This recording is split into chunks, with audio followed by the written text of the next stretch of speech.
Good afternoon. Welcome to Robert Sungenis Live, this time for October the 23rd in the year of our Lord 2024. So glad you could be with us today. As you know, this program is set aside for you to ask your questions, give your comments on any topic whatsoever, and I, in my role as host of this program, will endeavor to answer your questions to the best of my ability using our Catholic faith, scripture, tradition, the fathers, the medievals, the popes, the councils, the saints, the doctors, the catechisms, the codes of canon law, and just about anything I can find to help you walk away satisfied that your question has indeed been answered. We come to you every Wednesday from 3 to 5 p.m. Eastern Daylight Time, soon to change to Eastern Standard Time. And usually at the top of the program, I have a couple of emails or some topics that are of interest. And I've been rather busy this week trying to keep up with things. So I'm not completely in touch with all that's going on because I have to take care of my own work too. And anyway, so what I will do is go over some of these emails first, and then I will devote the rest of the time to your questions. And as you know, the rules of asking questions is to put the word question before your question in capital letters so that it's obvious. So when I scroll down the scroll here, I look for questions with the word question, so I know it's a question. And let me see what else. The only other rule, of course, is to be Christian to your fellow Christian questioners. Kindness is the rule, and we will not tolerate anything but kindness. Even your kindness has to be good. Okay, so see everybody's putting their questions up, and so let me get quickly through these email questions. One is good day, Dr. Sungenis. It must be from Australia. You know how those people think. Good day. I watch your show every Wednesday and I enjoy it very much, although I am not Catholic. I am a Christian of Protestant persuasion. My question would be, does the so-called force of gravity actually exist? If yes, can you tell me where the energy for this gravitational force comes from? If no, what is making the heavenly bodies be where they are, whether in motion or not in motion, and not somewhere else? Thank you for your response in advance.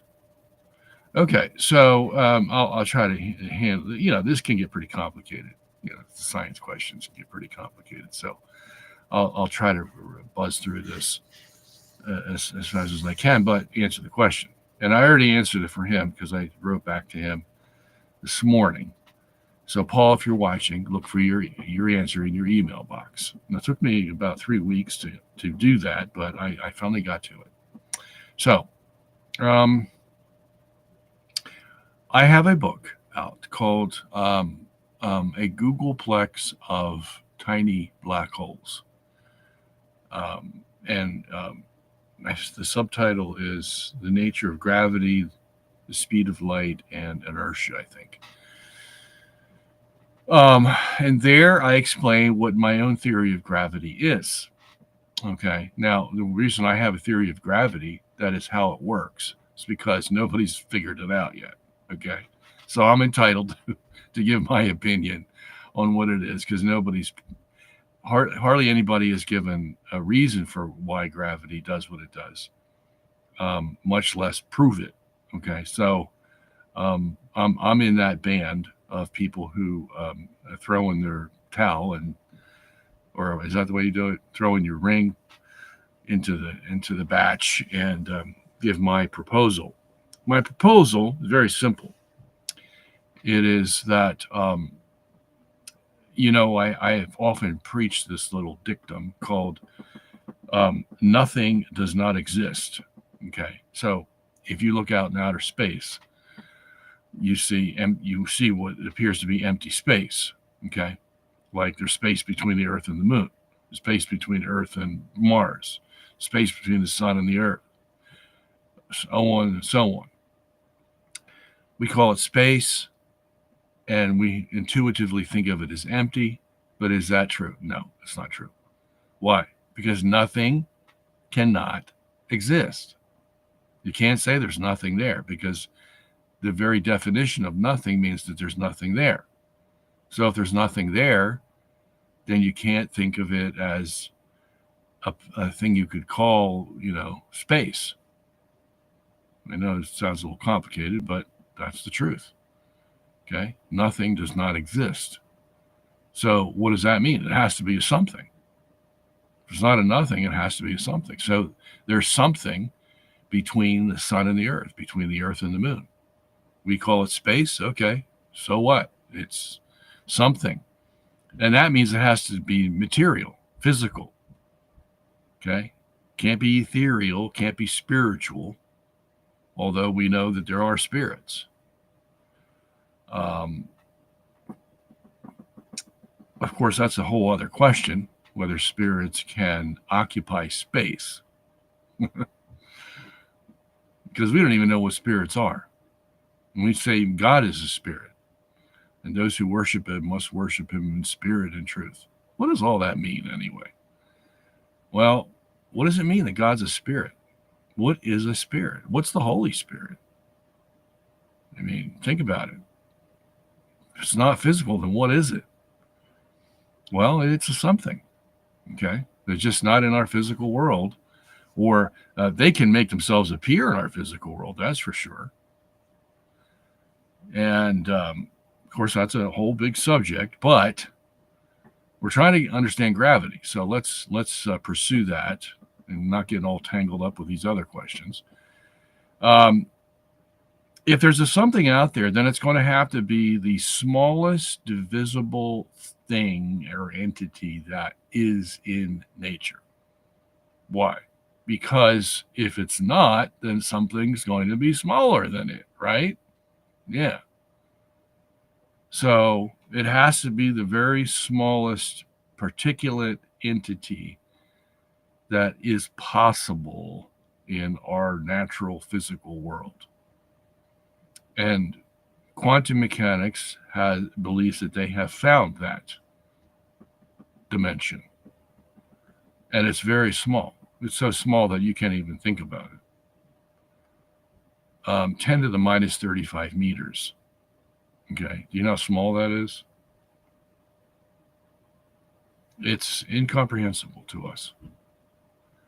But if you add up all the things that they know about physical substances, that's what it comes out to be. Okay. So now the electron that goes around the nucleus of the atom, that's 10 to the minus 15 meters. So the smallest particle is 20 orders of magnitude smaller than the electron. Okay. So that's 10 to the 20th smaller. So you can see what I'm saying. It's really small. And that's the last we can divide material substance and still call it a substance. After that, it's not a substance anymore. It's whatever it's going to be. You can call it energy, whatever you want to call it, but it's not going to be a material substance. Okay? That's the limit. And it has to have a limit.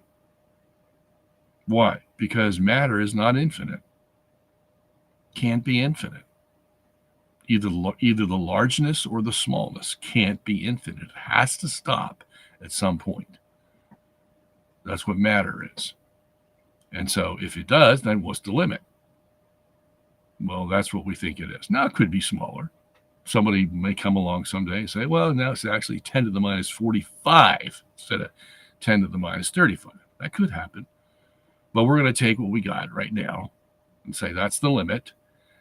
And so whatever fills space has to fill it with that limit in mind, 10 to the minus 35 meters. Why? because there can be no space between the particles.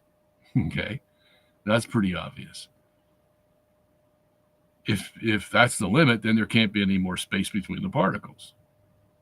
The particles have to be the smallest. Okay, which means there can be no space.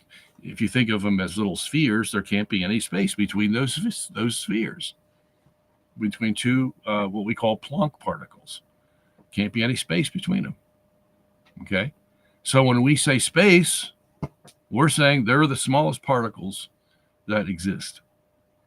Okay, and there's a lot of matter there, and there's a lot of energy there. But that matter and energy of those smallest particles holds everything together. Otherwise, we couldn't have a universe. So it's very necessary to have that small matter and that amount of energy to make possible this place where we live, the universe. Okay, can't do without it. It's all got to hold together, especially since it's moving very fast. Okay, it's moving way beyond the speed of light. You know, we were all taught that speed of light. Oh, that's the fastest that anything can go. That's false. Okay, even Einstein said that. He figured that out when he invented his general relativity theory 10 years after his special relativity. The light and material objects can go any speed. Okay, but they just don't advertise it that much. Okay, but take it from me, that's the truth. So I ended up giving it a science lesson, which is, what I usually do to get to the one question I'm trying to answer. But, it's all good. It's all good for you. So you have this entity, these Planck particles that occupy every place that you can think of, even the atom. Okay, the atom that we discovered in the 1700s. The atom is made up of protons and neutrons, right, in the nucleus. And then there's these electrons out there going around the nucleus. And we even have trouble conceiving that because, we used to think of them as little planets revolving around the nucleus. And somebody came along in quantum mechanics and said, no, it's more like a cloud, and we really can't tell where the electron is. And that's the reason for the Heisenberg uncertainty principle. And so, we sort of like blind people feeling their way around, and trying to figure these things out. And but anyway, they all believe that there is space between the nucleus and the electrons that are going around it, whatever way they're going around it. Okay.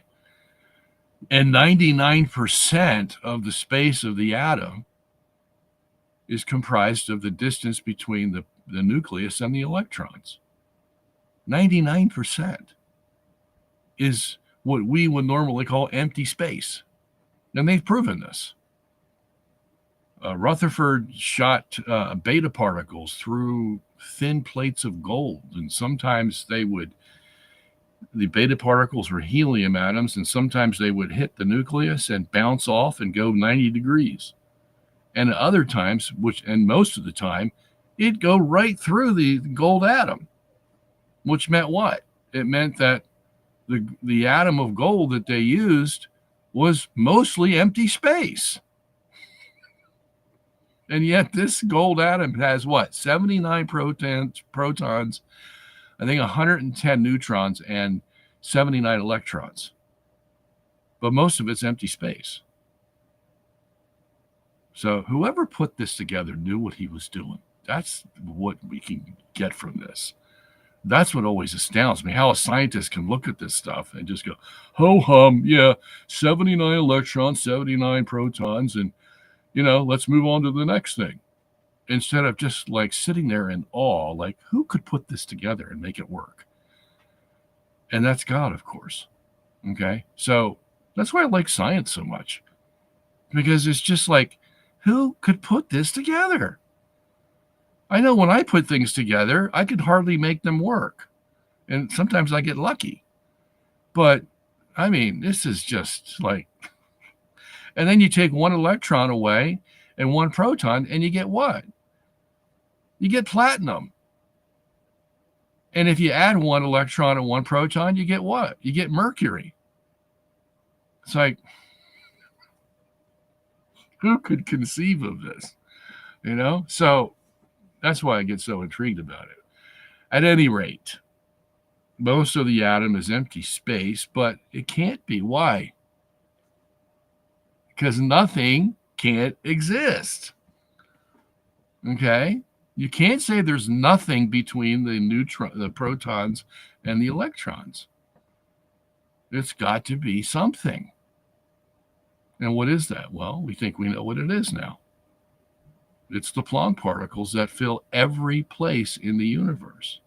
Okay, so if that's the case, so let's just say we don't have any material objects in the universe at all. We just have this Planck medium.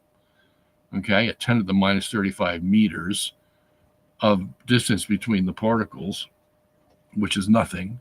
It means they're touching and there's no space between them. That's what it really means. Okay. And then you put a material body in there that's made up of atoms and, they're protons, neutrons, and electrons. You put them in this Planck space, and what's going to happen? Well, the Planck material is going to occupy most of that atom, except for maybe 1% or less than 1%, because they're protons and electrons. Okay. And what's that going to do? That's going to create a vacuum. It's going to create a vacuum between that material object, whatever it is, and the rest of the Planck particles that are out there in what we call space. Okay, you're going to have a vacuum. What does a vacuum do? Vacuum sucks. It pulls. All right.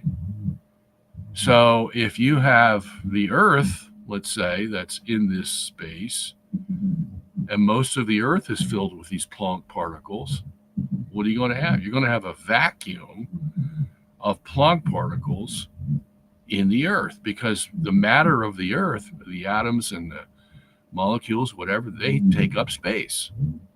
Okay? And so you have a tension between the Planck particles and the atomic particles. Okay? And that creates a vacuum. So if you have this little apple out here, like Newton had, why does that fall to the Earth? Why does it, in any place it is, or the moon? Why does it stay in its orbit, not go outside its orbit? Okay? Because that vacuum that's in the Earth between the Planck particles and the atomic particles is going to pull whatever's out there in. Okay?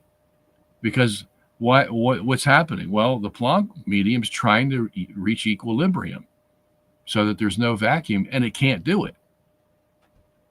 So it's going to pull whatever particles that are out there to try to alleviate the vacuum, and it can't do it. And that's what we call gravity. Okay. And you can get a better explanation of it in my book, okay, A Googleplex of Tiny Black Holes, because the tiny black holes are the Planck particles. Okay, that's where we end up at 10 to the minus 35 meters, because they're black holes. Okay, and they can be very, very, very small. And a Googleplex is a number that's just, too big to count. And that's how many there would have to be, of course. So, I mean, you're talking about a number 10 with like 1,000 zeros behind it, or, exponents of 1,000 zeros. Okay. I mean, it's just so big, it's just beyond anything we can think of. Okay. And let's just all attribute it to this wonderful God we have, who thought this all up, and probably didn't even think it up. It just was there all at once in whatever we call his mind. And then he decided at one time to manifest it. And here it was. I mean, that's the glory of it all. And that just should make us fall on our knees and worship this being, whoever he is, from here to eternity. I mean, it's just astounding who he is. So, all right. So I spent too much time on that. Let's see if I can go through these quicker here. In Genesis 10:25, it talks about Peleg, for in his days the earth was divided. What is this division? Is it talking about Pangea being split open, or did that happen in the Great Flood? Yes, Pangea was the original landmass that split open during the flood. That's how the water was able to come up and flood the whole earth. Now, we know there's enough water down there to inundate this world 3.5 times over. Okay? It's down there now. We know that. So, that's easy. And that's what Genesis says, that the water came up from beneath.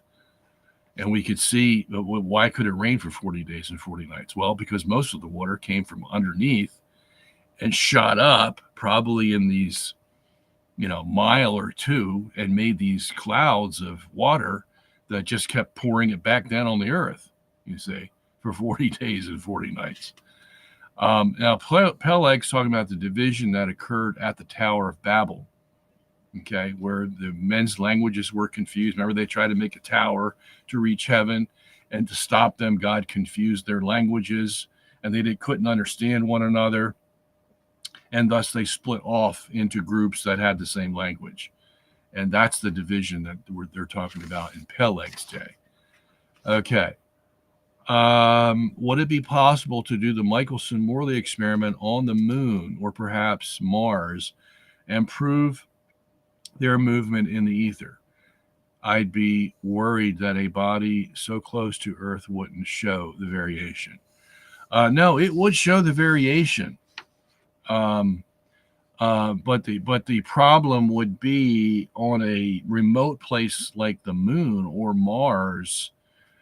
You'd have to build a facility that would inhibit any kind of vibration, radiation, heat, anything. You'd have to make sure that facility was not affected by any outside force, magnetism, electricity. I mean, even the Michelson-Morley experiment, that's why they ended up putting it in a mercury bath in 1887, was because it was so sensitive that they could feel that the machine could feel the vibration of someone who was walking on the sidewalk 100 yards away. Talk about sensitive. My goodness. And they figured out that mercury had the ability to absorb these vibrations so that the machine would not move. Because if it moved a micron, it would set everything off and you could never get an accurate reading. So how are you going to build a facility on the moon or Mars or any place outside the Earth to take care of all those problems? That's practically impossible. Okay? So, especially if the moon and Mars are moving, which we know they are. So that's just going to be a vibration that you're just not going to be able to take care of. And they have no atmosphere like the Earth does, so the radiation is going to come flying in, and the heat and everything else, and the magnetism, everything's going to. So, I mean, it's pretty practically impossible. But if they could build one, it would detect the moon or Mars going through the ether. Why? Well, because if we're correct that the Earth is in the center, not moving, that means everything else is moving pretty rapidly around us. Anything past Saturn is going faster than the speed of light in conventional terms, which means that the moon is probably going about 18 miles per second. Okay? That's pretty fast. And so, yes, the ether would be able to pick that up, and so would the interferometer be able to pick that up. No question. All right? Okay. Question about Pisaretta.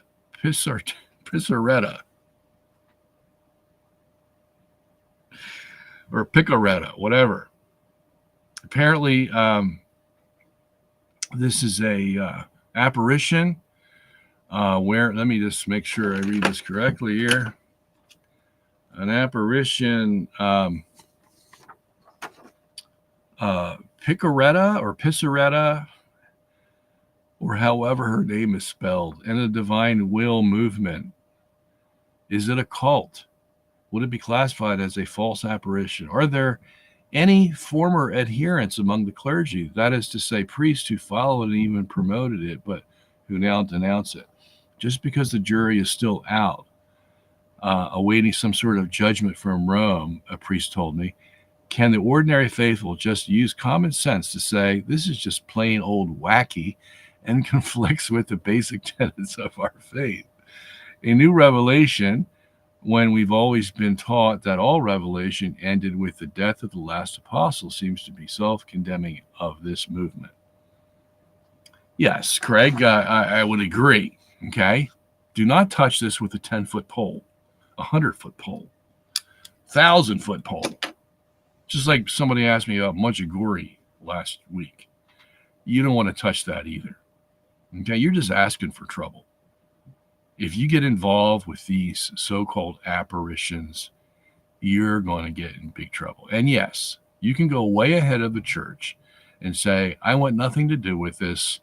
The most likely conclusion is this is a cult, some deception of Satan, and and we are not bound by anything other than what general revelation was given to us. That is Scripture. Nothing else is required of us. Not even Fatima is required of us, believe it or not. As much as heaven has attested to that, it's still a private revelation. Okay. Now some may argue, well, it's a private one that became public. Well, maybe you might have a point there. Maybe it's reached a level of being something more than a private revelation. But most of these other ones, they're just little ways Satan tries to get to people. Okay? Just don't pay attention to them. You don't need any more difficulty in your life. And that's what they're going to bring you. And, I have always said that on this program. Don't get involved with these apparitions. They're just not worth the time. And if your faith is that weak, where you have to depend on somebody telling you what God's going to do, or, like your spiritual horoscope or something, then you don't have faith. And you better get serious about it. Okay? Because this stuff is going to bring you further toward hell than you ever thought possible. Okay? And this is the way the devil gets to us, by appearing like he's Jesus. All right? How long is it going to be till we learn our lesson? All right, so let's get moving here on our questions for the day. Jason asks, and Jason, you're first again. Here you go. You don't know how you do it. You get up there in line. And you've got questions here. Which is better, monasticism or marriage? Well, that all depends on the person, of course. Okay? That's what Paul said. In 1 Corinthians chapter 7, okay, he says, I wish you could all be like me. He's talking to the Corinthians. Now, he wasn't married. And the reason for that is because he wanted them to be like him. It's because, hey, we need to get the gospel out. This is big business. All right? God's not going to zap these people with a bolt of lightning. We got to go out there and preach the gospel to them. That's apparently the way God wants it done. We are going to have to do the work. Okay?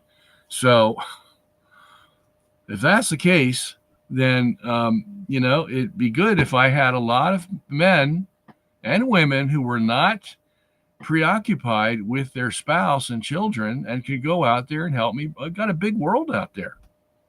Okay? But I know he says God's given gift to this man and given another gift to another man. All right? And he knows he's talking to men and women who, they've got lust. They're they're sexual beings. Look at us. Look at the way we're made. I mean, we're not made of metal, that's ugly. And, we've got our sexual organs, basically, where everybody can see them. Okay. Whether you got clothes on or not, because we're sexual beings. We're just made that way. And we get attracted to the opposite sex. And sometimes, people get attracted to, well, we won't talk about that right now. But this is life, this is practical life. And this is what makes the world go round, as they say. And I'm talking about the universe going around, not the earth, by the way. So we have to realize that and this helps us if we face the reality that we are made sexual beings. I mean, it's pretty obvious. And sometimes we do all we can to avoid falling into lust. Okay, because we are made the way we're made. We're beautiful. And some people are even more beautiful than others. And you just, some guys just can't take their eyes off of them, and women the same way. Okay, so what do you do with that? Well, there's only going to be some, who can resist that kind of feeling and give their lives over to, the single life. Okay. Most of the people aren't going to do that. Okay. So I would say the harder choice are those who want to live the monastic life. Okay. It's harder because you have to avoid the temptations of lust every single day. It never goes away. Okay. Men or women. And then teenagers, when they reach puberty and see their bodies changing right before their eyes, and they're like, what the heck's going on here? And they find out, they're made sexual beings because we have to propagate the human race. Okay? You can imagine what Adam and Eve were going through, okay? I mean,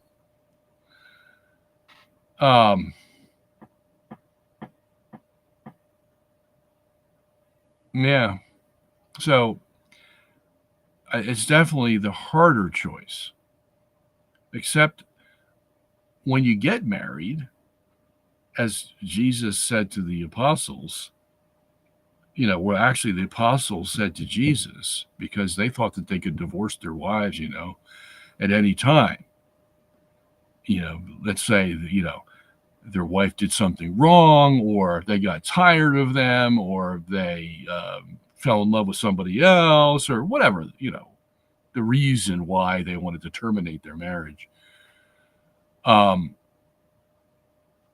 Jesus said, no,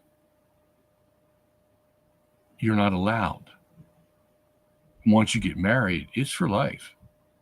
And if you leave your wife for any reason other than fornication, and even then you can't get married after that, you're going to hell.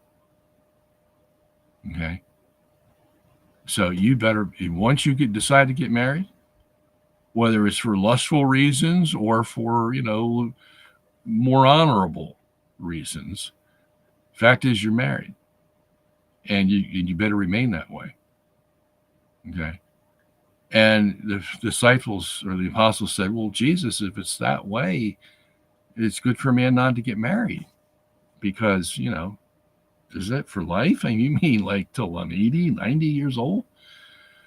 Well, that's when you're especially going to need a wife, I think, when you get to be that age. You're going to treasure the wife that you have even more than you did before.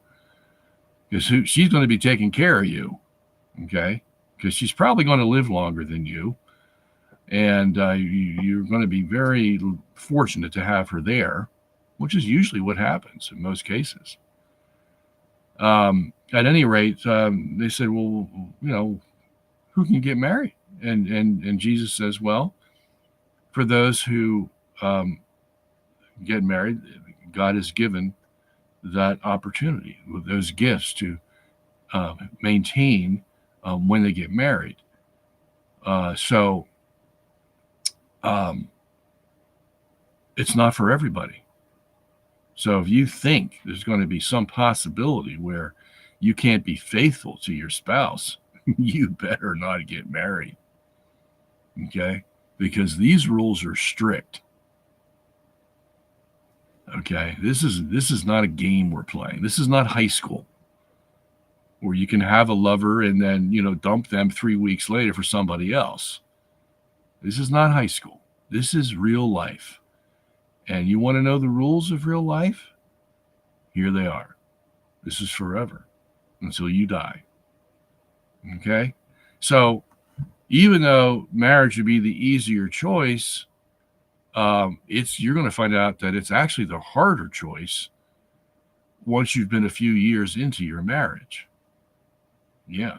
You're going to have to be on your best behavior every day for that spouse that you live with.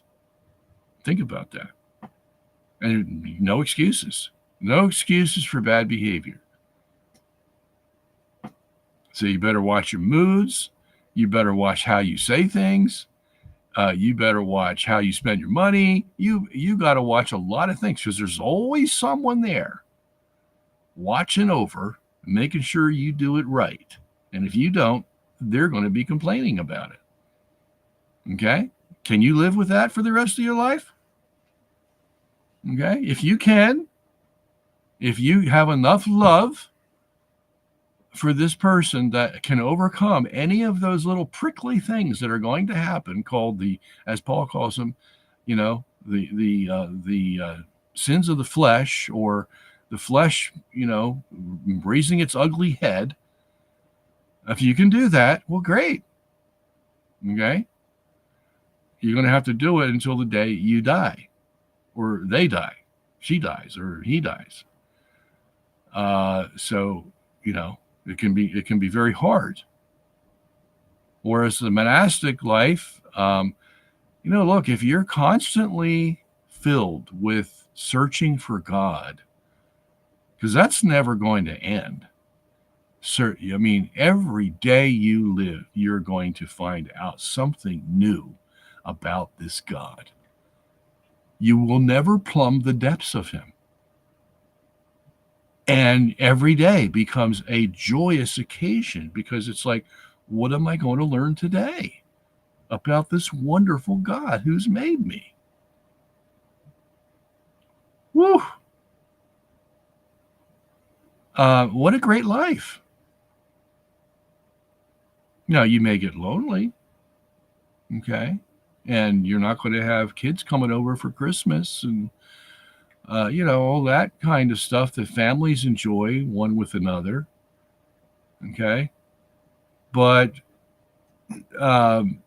we make some sacrifices because our chief interest is learning about God and telling that interest to other people. That's the joy of the monastic life, okay? Or the nun life, or whatever, okay? And I've never met a nun who's not happy. Never. I've never met a nun who's just like, gee, I made the wrong decision. God. This is never even close. Okay. I've met married people who said I should have never got married, or I wish I had to do it all over again, or, something of that nature. And I've seen a lot of divorces, and I've seen a lot of adultery. And I've seen couples that just can't get along. They're just constantly at each other. Okay. Not so much the Christian couples, although they do have their problems too. I've seen some of them go down the drain with the highest hopes. but they just can't overcome the flesh. And it just gets to them after a while, and it's gone. And then there's a divorce, there's split families, and the kids suffer for it. So that's why I'm saying, if you really want to get married, really make sure you think it out. Think it out and think of all the things down the road. Think of 10 years down the road, 20 years, 30 years, and really contemplate it. I know that's hard to do because you can't really do it unless you experience it, right? Yeah. But you can look at others and you can see what they go through. Okay. And if you can get enough evidence that, yeah, this is worth the risk, then and you feel that God's given you that gift, then go for it. Okay. But then there's others, of course, where God has just touched them in a certain way, and they are just on fire for the Lord, and nothing else is going to satisfy them. Nothing. No husband, no wife, nothing. Kids, nothing is going to come close to satisfying that desire that God has given them. Okay. So it's not a matter of which is better. They're both good. It's just a matter of what you like, what God has given you, and what is the best solution to those things that you know about yourself and God. Okay? So, again, no right answer to that question. It just depends. And that's the way you have to leave it. All right. Why aren't planets mentioned in Genesis 1 creation narrative? Well, because there's a lot of things that aren't mentioned in the Genesis 1 creation narrative. Okay. Comets, they aren't mentioned.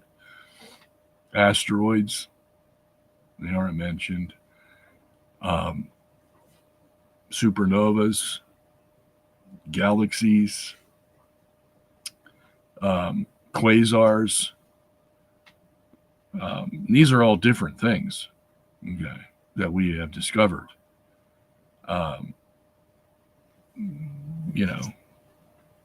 It doesn't mention air either, for that matter.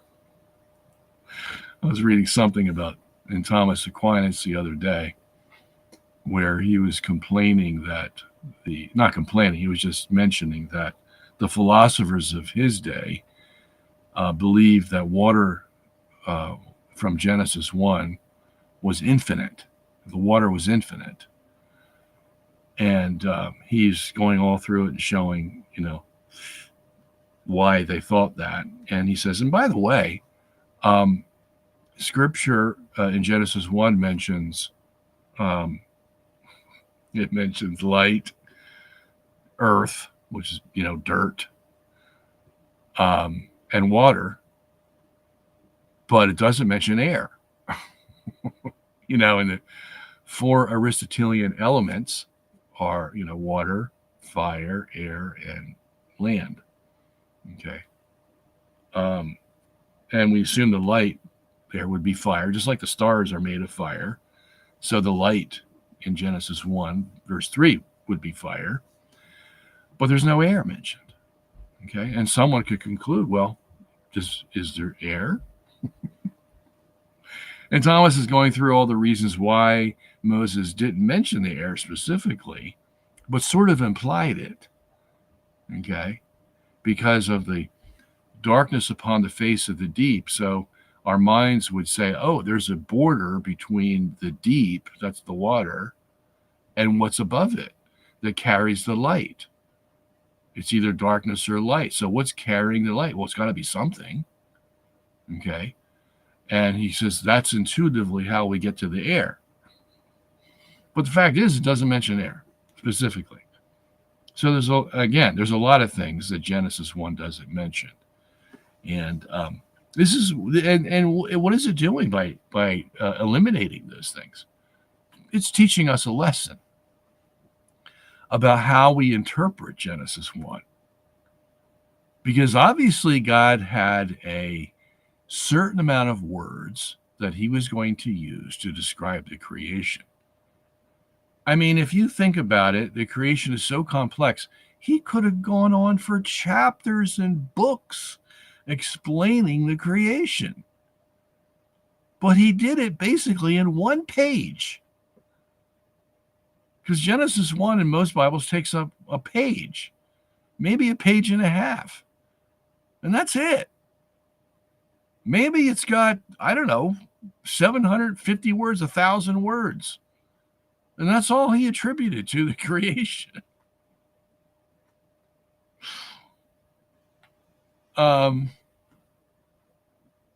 So what is he trying to teach us? Trying to teach us that, look, okay, I didn't mention a lot of things in Genesis 1, did I? Did I mention them elsewhere? Oh, yeah. Oh, yeah. You see, that's when we go, one of the greatest books that talks about creation is Isaiah. Little snippets of creation material in Isaiah that are put like in dozens of places that you really have to go search for to find out what extra information about creation is being given there that wasn't given in Genesis 1. Okay? So this is one of the greatest things I discovered when I was working on the movie series we have in production now called How the World Was Made in 6 Days. And I found out that most of the information wasn't in Genesis 1. Genesis 1 would give you a hint here or there about what happened.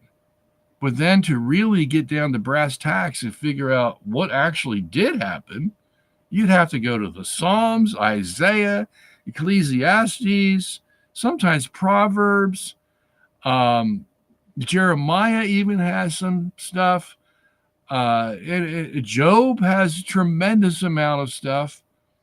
So you have all these books, about a dozen of them, that add information that Genesis doesn't even touch.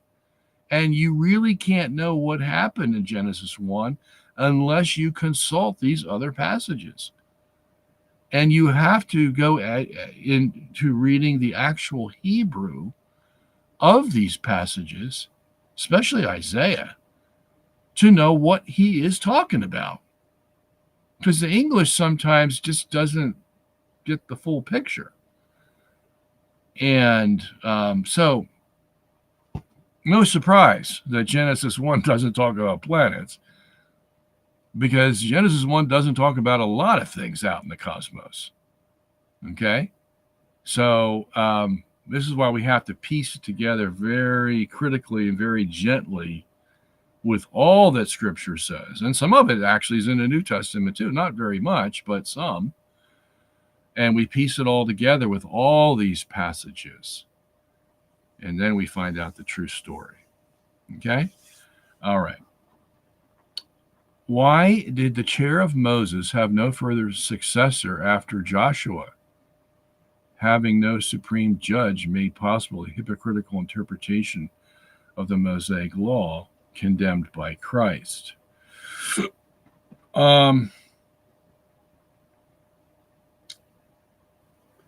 Okay, so after Moses, of course, we had prophets. Prior to the prophets, we had judges. Okay, so when Joshua went in to conquer the land of Canaan in his lifetime, and did, we had the whole period of the judges. These judges were the ones with the wisdom. Okay, and that was over a period of about 400 or so years that the judges were replacing Moses, basically. Okay. And just like Moses had in his day, the judges had access to the Urim and the Thummim, or what the later prophets would call the ephod, and you could get answers from God directly with yes or no answers, and you had to phrase your question in the framework of getting a yes or no answer from God because he wasn't going to give you anything else. Okay. Um, and they had access to that. Okay. So not only were they privy to divine information on how to judge certain things, they were the practical judges of the people. Okay. And then when the judge period was done and you had Saul and David, Solomon as kings, they had their prophets. Okay. Prophets took over and they were the ones who were the judges. They would determine whether someone sinned or didn't sin, or they would get revelation from God about certain events and things of that nature. So the line continued. Okay. And they also had in the king's court, they had the El Habayith, which is the master of the palace. And he was like the chief of staff of the White House. He wasn't the president, the king was the president, so to speak. And then the El Habayith was the master or the chief of staff of all the king's court. And he would levy judgments and take care of things that he knew the king didn't have to get involved with. The king would only get involved with major issues, like, do we attack this nation, or that nation is going to attack. What do we do? And he would make the decision. Well, we're going to protect ourselves, or we're going to attack, and all that stuff. So throughout the time period, they had the prophets that would adjudicate these matters. Okay. And remember the time that Moses asked for help in taking care of these matters when he was alive, and God gave him 70 elders who with the same spirit of Moses. Okay, so the same thing would happen with the prophets. We had schools of the prophets during this time, and they were pretty effective, because when they got too effective, the king, like what's her name, Athaliah and Jezebel, came after the prophets because they were judging things too much out of favor for her, and so there was controversy all the way through. So to answer your question, they did have leaders to do that, and we have the precedent for that set by Moses. All right. Do you know who Robert E. Lee and Stonewall Jackson were? Yes. If so, what's your opinions on them, generals in the Confederacy? And Pope Pius IX supported Jefferson David, unlike Lincoln.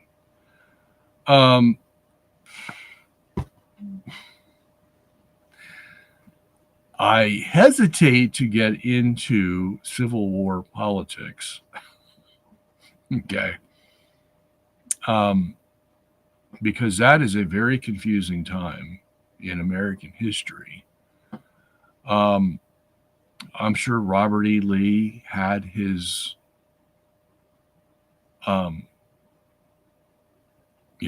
he was comparable to Ulysses S. Grant as far as being men of valor, men who thought that the State of the Union had to be a certain way and were willing to put their life on the line to protect their interests and their people's interests, and but that can be confusing, because when you get big, like the U.S. got big, around the 1850s or so, and they're right on the verge of the Industrial Revolution. But when you get big and start spreading out, the North had a certain way of viewing life, and the South had a certain way of viewing life. And eventually, if they don't figure out how to compromise, they're going to conflict to a degree that the only solution is, okay, well, then we have to fight it out. Okay, so in that realm, Robert E. Lee takes one position, Abraham Lincoln takes another, and it's just a matter of who wins the war. And sometimes in the situations like that, it's like, who's on the right? Who's on the right side? And sometimes it's not clear who's on the right side. We had, as a matter of fact, on the issue of slavery, even if that wasn't the major issue, but it was certainly part of the issue, we had preachers, and I used to study this when I was a religion major in George Washington University. You had pastors from the North who were saying that slavery was from the devil.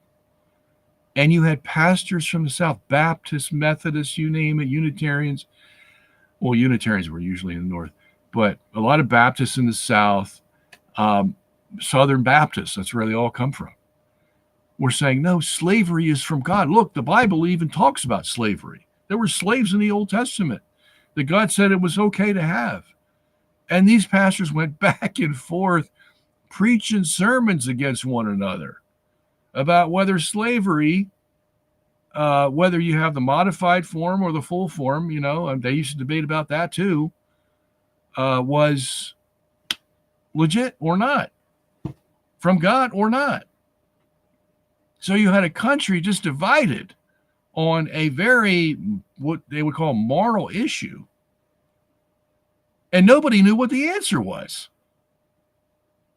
You had people who thought they knew what the answer was, and then somebody else would come up with another argument against that, and they would go back and forth. And then, this spilled over to the politics of the time, and there you have it. A country divided on an issue where it's not clear whether slavery, now we know slavery in its worst forms is evil, but, we talk about indentured servanthood or, paying someone to be your servant is not bad in itself if you allow that servant to have his rights. And I think that was the major issue. How much rights are we going to give to the slaves where they can run their own lives and still be paid for being a servant? That was part of the issue. But, this was big business for the South. When the cotton gin was invented, it just made them rich. Okay. And they were selling cotton over in Europe, everywhere. That's why a lot of the other nations were involved in the Civil War, because everybody was making money off of the South. And, you took slaves to go out there in the cotton fields and pick that cotton until the cotton gin came along and it made it easier. But man, and this was their way of life. And so when the North said, hey, we think slavery is immoral, and thus we're going to cut into your business and basically take it away because you're not going to have the manpower to go out there and get the cotton. What do you think you're going to do when you're a Southern slave owner? And some of the people who wrote the Declaration of Independence were slave owners. Thomas Jefferson himself was a slave owner and got one pregnant, as a matter of fact. So it's like we had so many hypocrites going around at that time, not because they wanted to be hypocrites, it's because nobody really settled the issue. And the Catholic Church, Catholic Church was more prominent in the South than it was in the North. Okay, so the Protestants and the Jews were in the North, fighting the Catholics in the South.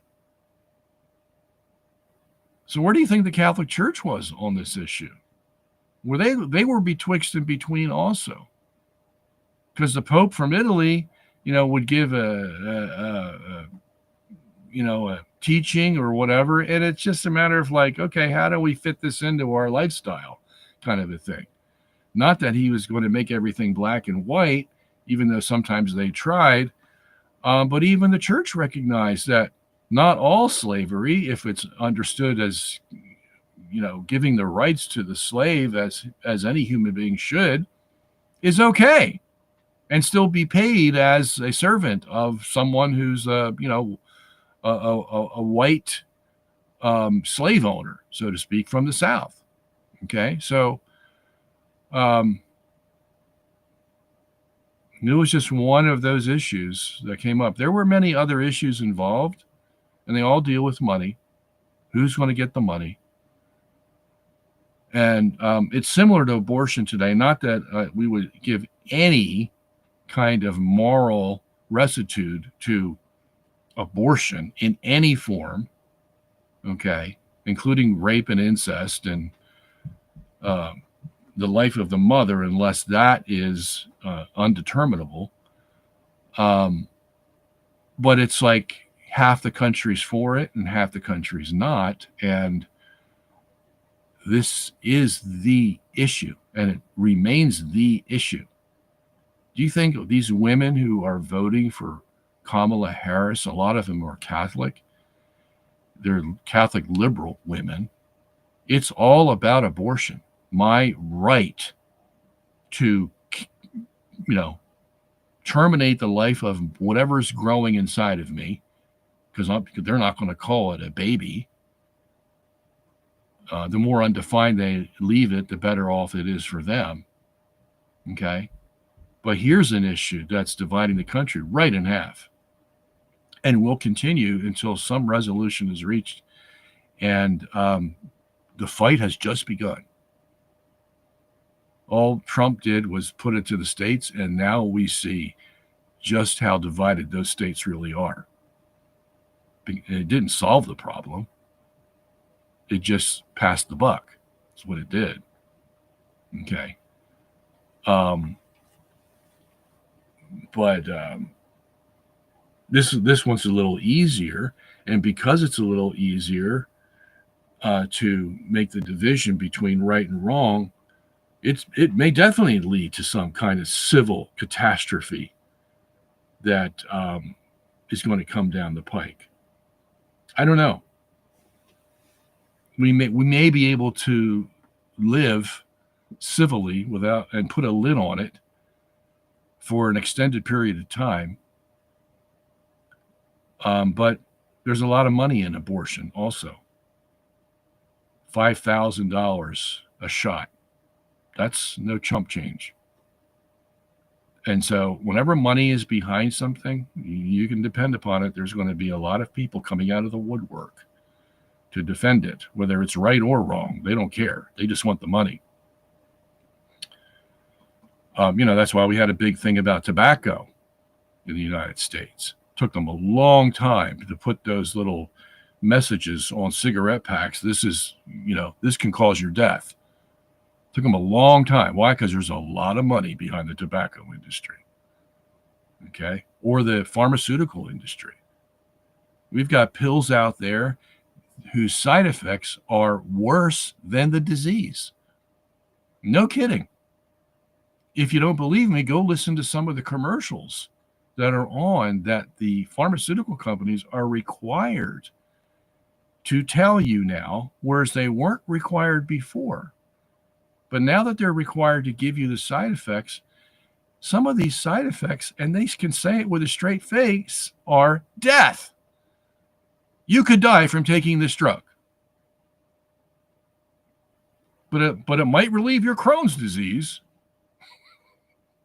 But even then, we're not sure. Okay?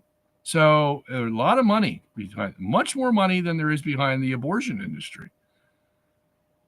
These guys, these fat cats, are making money like you wouldn't believe. And then got to come out with a new pill every so often to keep up with,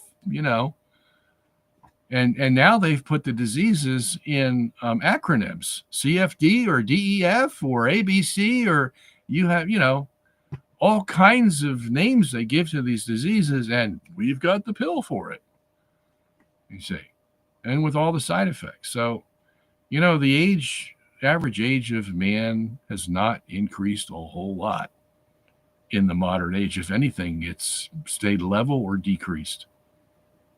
And our populations are going down like crazy. We have barely enough children being produced by a mother and father to take care of the death rate. What was I the other day? Who was looking at one country? It was down to 1.5 children per woman. That's the way they do it now. That's not enough to replace the death rate in that country. Okay. The only reason we aren't suffering as much is because they just let in 20 million people, the Biden administration, down at the so-called border. And so our population isn't as much affected, okay, but it's still being affected. We're at 1.7. France is like at 1.5, 1.6, all these first world countries who think they know better than everybody else, who's third world, their populations are dying and they can't replace them because everybody's practicing abortion and contraception. They don't realize the damage, but they're all being taught by the pharmaceutical industry that here's the pill, take care of your problems. You think you're pregnant, we can kill that baby within 24 hours. They don't say that on TV, of course, but this is the emergency pill. You see, they'll take care of everything for you and solve all your problems. And then what are the side effects of that, of course? You got psychologically deranged people, women, who just realize that they've just killed their own child. Sooner or later, they're going to realize that, and they're going to have psychological repercussions from it. I've seen that over and over again. Okay, so, yeah, I know we're a long way from Robert E. Lee and Thomas Jefferson and everybody else like that, but, okay. With Lincoln, I've heard many different stories about Lincoln. I did my own research on that, and I came up with the conclusion that this guy hated Catholicism. And I have it in my notes somewhere. I can bring them out for you if you want to see them. He hated Catholicism. He hated the papacy. And he wrote some of the worst things you could read about Catholicism. So he's an enigma in himself because he lost almost every race that he ran for. And about 20 races he lost before he became president. So he was a loser that suddenly became a winner. And the whole world was resting on his shoulders. But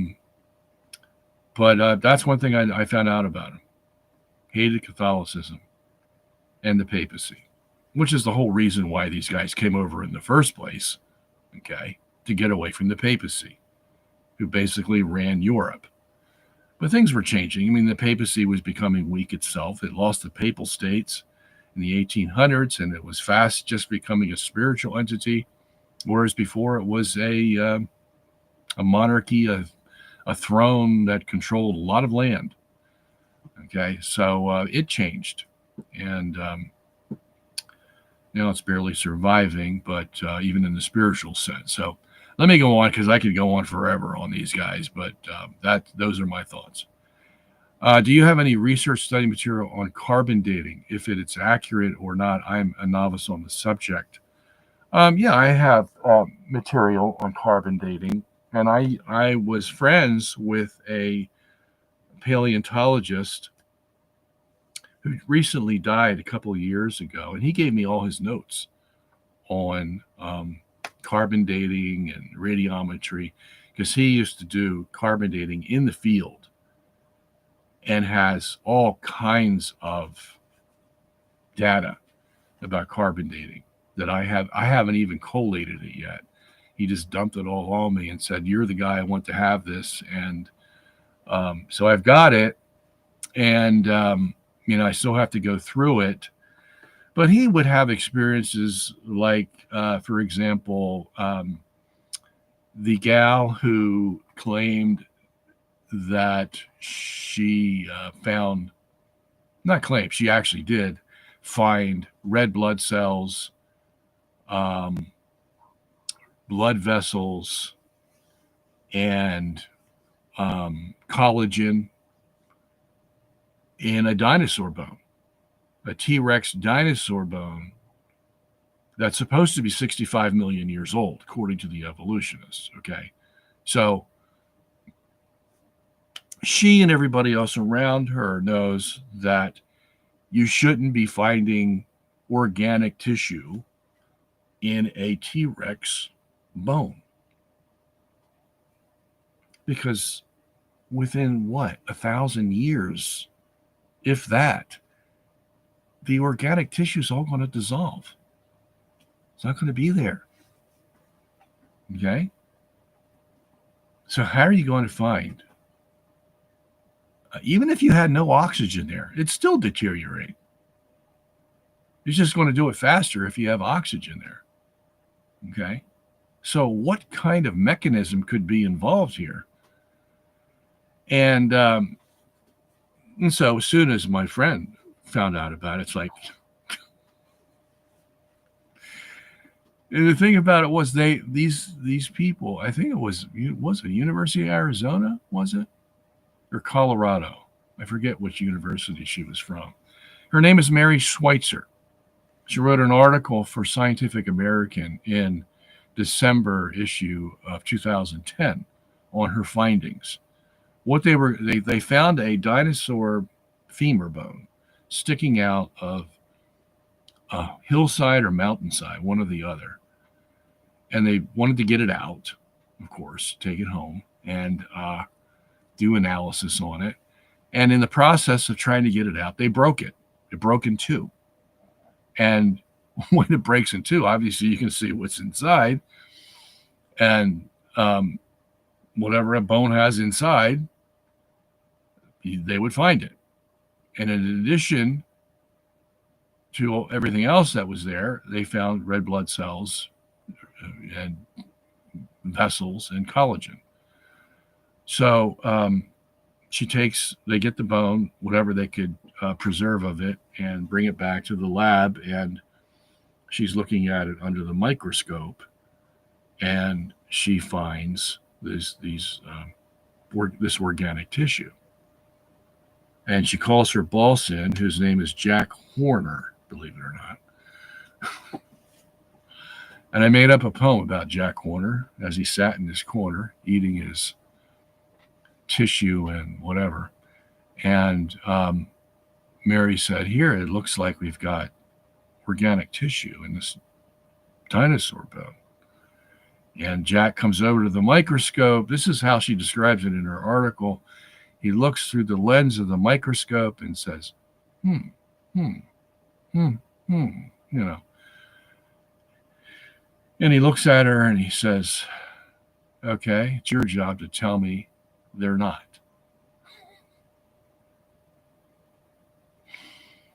Now, Jack, of course, controls the purse strings. And so telling Mary, it's your job to tell me they're not organic tissue is a big job. Because what else could they be? So after years of contemplation, Mary suddenly finds that, maybe it's the fact that they were well preserved by this special preservation material that could preserve them for this long. And she knows it's a lie, but she has to preserve her job and preserve evolution. This is how these guys think. They would never in a million years, and I say a million years because they're evolutionists, say that this organic tissue disproves evolution. Because we know that dinosaurs can't come from 65 million years ago. They can only come from at most 5,000 years ago to have this organic tissue preserved. They would never even think in that direction. You have to know these people. Okay? And that's why Jack Horner said to Mary, tell me that they're not. I don't care what you come up with. But the conclusion is already settled. It's not organic tissue. It has to be something else. Why? Because we believe in evolution. Point blank, period, end of story. You see, that's how it works in the real world. And that's what my friend told me.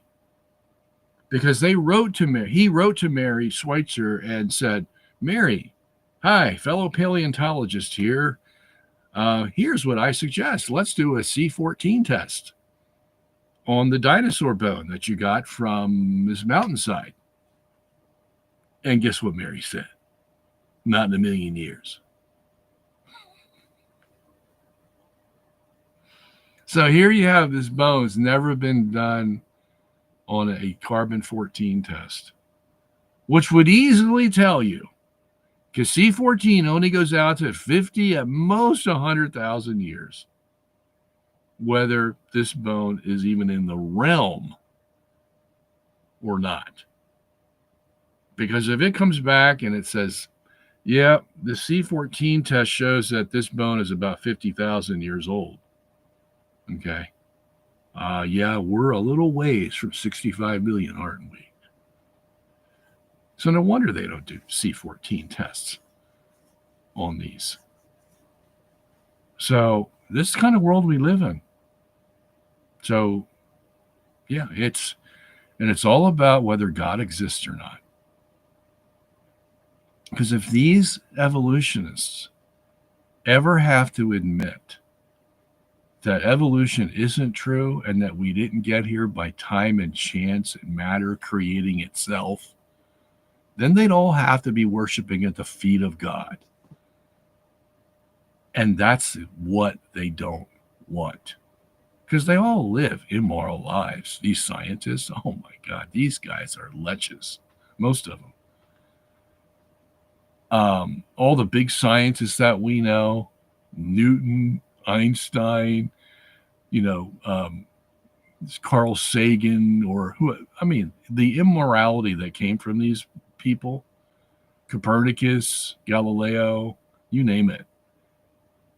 It's very few, very, very rare to find one who lived an upright life. So they know they're guilty of their sins, and they don't want some fairy god up there judging them for them and sending them to hell. So what do you think they're going to do when they see this evidence that the world is young, which means it had to be made by somebody greater than them? What do you think they're going to do? What do you think Jack Horner is thinking when he tells Mary, tell me that they're not? Yeah, deep down within Jack's soul, the little devil's there. You got to deny it. You have to deny it. Because if you admit it, that means God exists. You can't do that, Jack. That's what's happening. You won't see that on the CBS Evening News, that's for sure. You'll only see it here. Because I'm going to tell you the truth. That's what's going on. And how do I know that? Because that's what Scripture says. That's what the church teaches. That's what we know. All right, let me go on. Do you think scientists in other countries will expose the pseudoscience here in the West? It depends. You get some leaks here and there. Okay. Well, you even get that in the United States. You get leaks. Because they can't contain it all. But if you have enough money, okay, and we're talking, some of these guys are trillionaires. And what do you think they're going to do with that money? They're going to try to control the world the way they want it to run. How do you do that? Well, you get into the sciences. And you control the conclusions of the scientists.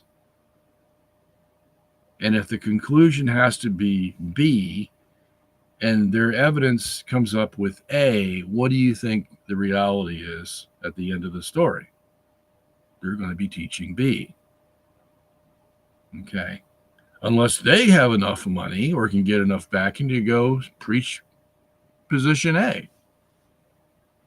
Okay. So that's the way science. You think that the Catholic Church is a sort of a cemented organization where everything is controlled and all, and doctrine is controlled to such a point where, you could be called a heretic for basically denying this or that or anything, and it's all, boxed in and no freedom and all that. Well, go take a look at science today. It's 10 times worse than what you would complain about in the church, or people complain about. I don't complain about it because that's what we need to keep everything together. But they all know, oh, the Catholic Church, so rigid, so doctrinaire, so this, so that, you know.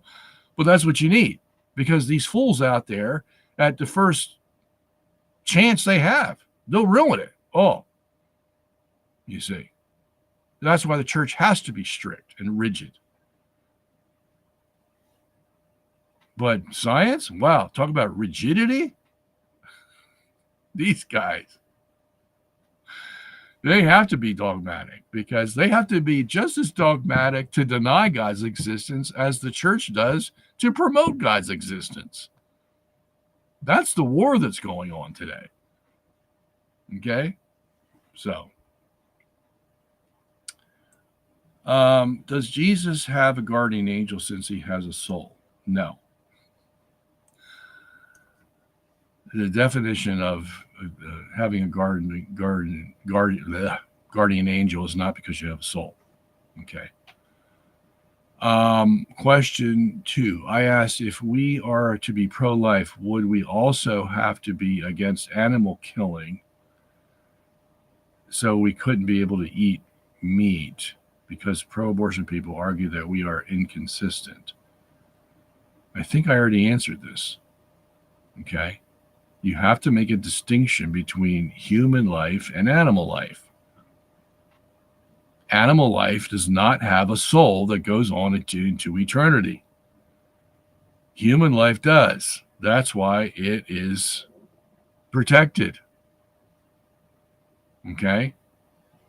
So, animal life, as God told Peter in Acts chapter 10, when he let down the blanket that was filled with all kinds of animals, unclean animals, from the Old Testament perspective, what did he say? He said, kill and eat. All right, that's good enough for me. You can't be much more specific than that. Kill and eat. Okay. So that's where you have to make the distinction. They can complain that we're not being consistent all they want. And the reason is because maybe they don't think humans have souls. Look, if they just think that the meeting of the sperm and egg to produce an ovum is just tissue, okay, what do you think that they think about humans having a soul? They probably don't think we have an eternal soul. If our physicalness is just, tissue to them. And so they wouldn't be able to make the distinction between humans with a soul and animals without a soul. Okay? All right. Question: if God is perfect justice, how can moral actions not explicitly mentioned in the Decalogue be subject to individual human conscience? The concern here is about identifying. Let me see if you completed that question.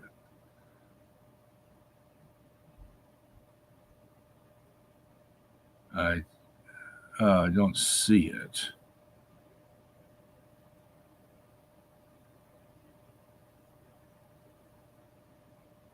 I don't see it. So I don't know what the end of your question is. Why does that cut you off? Why? I don't understand why you would be cut off from completing the rest of your question. I don't know how this thing works, this board here, where you put your question. If you could just put so many letters down, and then it cuts you off. I don't know how. Let me see. Let me read this again. If God is perfect justice, how can moral actions not explicitly mentioned in the Decalogue be subject to individual human conscience? The concern here is about identifying. Okay. Well, the Ten Commandments is just a summary. Okay, and then there's a summary of that Jesus made, which is love God and love your neighbor as yourself. Okay, it sums up the whole law of Moses, he said. And the object of Jesus is not to make more laws, but to make less laws. Why? because the obedience to morality is not based on whether there's a law that says you do it or not do it. The obedience is based on my wish that you have everything you need to survive, to thrive, to be the person who God wants you to be. That's my motive. That should be my sole motivation. Not because the law says thou shalt not steal. If that's my motivation, not to steal from you because the law says don't steal from you, I'm in big trouble. I'm not going to last long. But if my motivation not to steal from you is because I love you and respect you as a human being, I'm a human being, so I know what that's all about. And I'm going to respect you because I like respect from people. I like to be loved from people. I like to be cared for. Okay, so I know what that's all about. So I can give that to you because I know that's good for you. If it's good for me, it's good for you. And that's my motivation because I want to survive. I want to thrive. God's put those desires in me. How can I do that if you're against me and you try to kill me or steal my money so I can't thrive? Okay? But I don't do it because the law says to not do it. I do it because I love you as a human being. I respect you as a human being. That's why Jesus said, love even your enemies. Okay? If we can't go down that deep into our soul as the motivation for doing good, forget about it. Okay? So, the Ten Commandments, as I said, is a summary. Now, if you read the rest of Exodus and Leviticus, you find out all kinds of laws that had to be implemented in addition to the Ten Commandments because of certain situations that come up. And you'll read about all of them in Exodus, right after the commandments are given, from Exodus 23 on to 30. A lot of them have to do with the priesthood, of course, but there's a lot of moral commands there. At one point in, Exodus or Leviticus 16, it says, you shall not uncover the nakedness of your father. You shall not uncover the nakedness of your mother. You shall not uncover the nakedness of your sister. You shall not uncover the nakedness of your brother. You shall not uncover the nakedness of your uncle. And it's so on and so on, like 20 instances. And you would think that, wow, can't we just sum all this up? You shall not uncover the nakedness of anybody, instead of just, delineating every person. And there's actually one person missing from that list. I forget which one it is, but there's one missing. And I think that's for a reason. That's for a purpose. You see, because someone could say, well, he didn't mention so-and-so. So that means I can uncover the nakedness of so-and-so. No. Okay. But what God has revealed is you're looking for a loophole. And if you commit sin on that loophole, you're in big trouble. Because you know the intent of what God did. You see, so leaving out one person on that list is actually psychologically advantageous to God, because that way he catches the people who really don't want to obey. They want to find a loophole. Okay? If just for sense of pride, they want the loophole, whatever their motivation is. But at any rate, I think I've covered your question. So just remember that it's not the law that makes you obey. And what did Paul say in Romans 5:20? What was the law given for? To expose your sin, not to keep you from sin. Yes, the law has that dimension where, the law says don't steal. Okay, so I won't steal. But The real reason the law was given was to expose you in sin. Okay? Believe it or not. Yeah. So that you would repent of your sin and reach out to God to give you that grace so that you can do it with the proper motivation, which is what? Because you love and respect another human being, not because the law is saying, don't do this, don't do that. Okay? That's the reason. All right, let's move on here. Why can priests pray with a head covering but not lay? Oh, here's another one. Somebody didn't finish. And you have another question here, but it's not about the same thing. So, why can priests pray with a head covering but not lay? I don't know what you're asking. All right, so I'm going to have to skip that question. Question: why do you think, or what do you think of? Let me just take a drink here.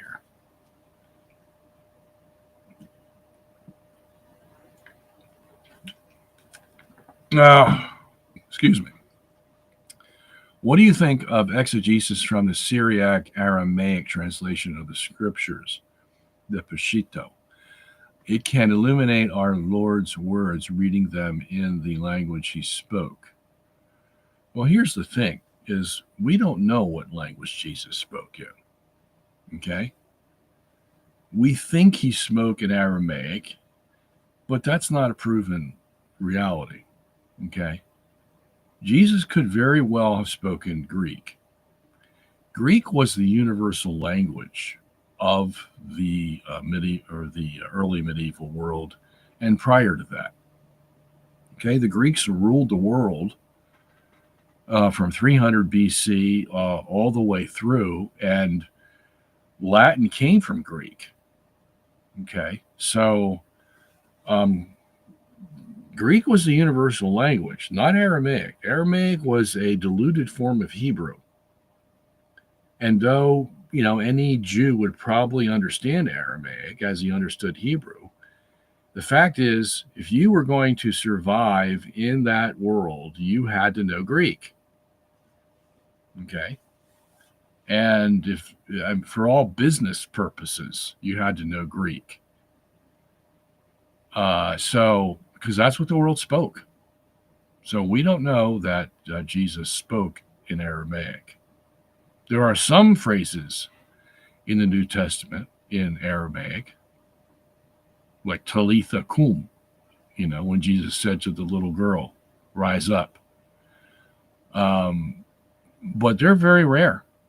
Okay? Very rare. So, that's still an open question.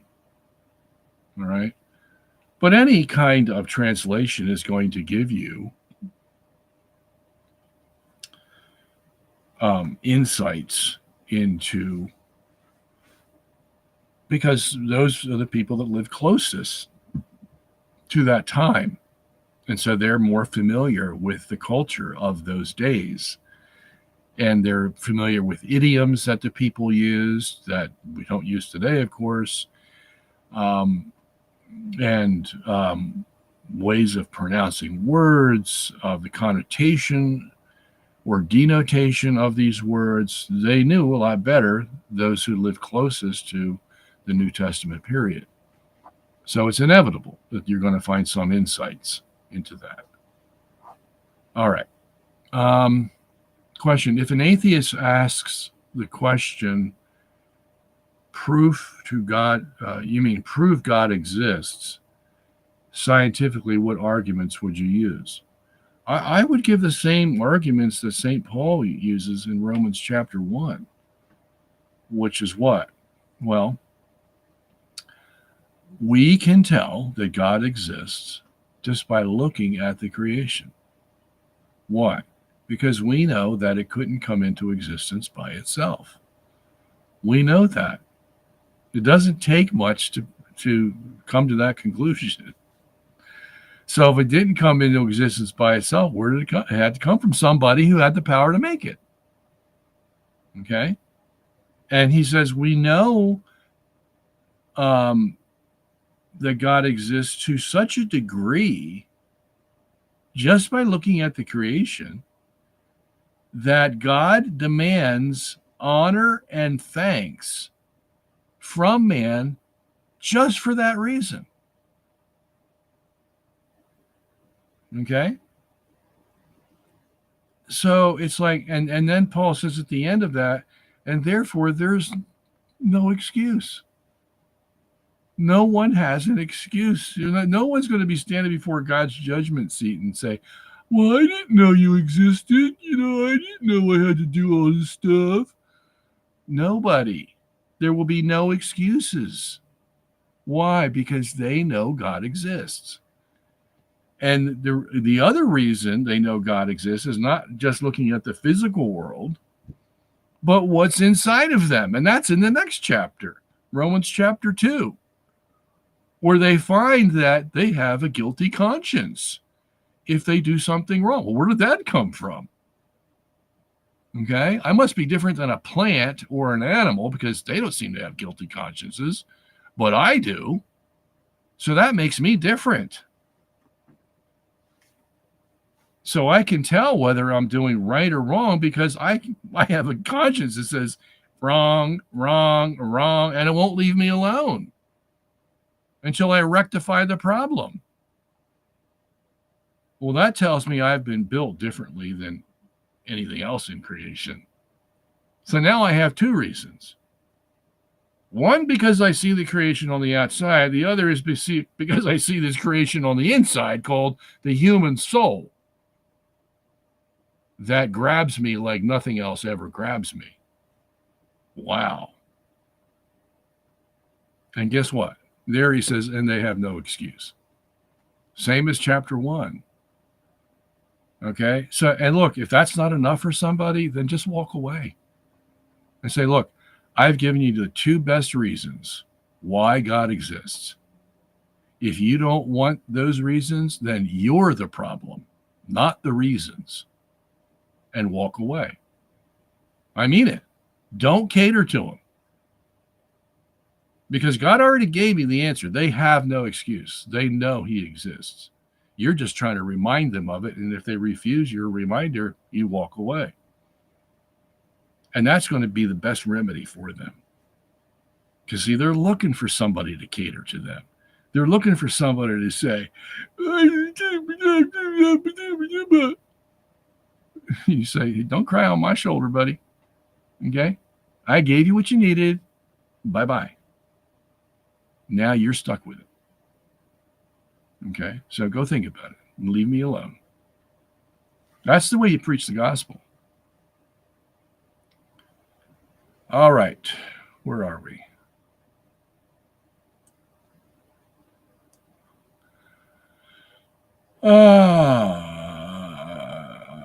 Okay.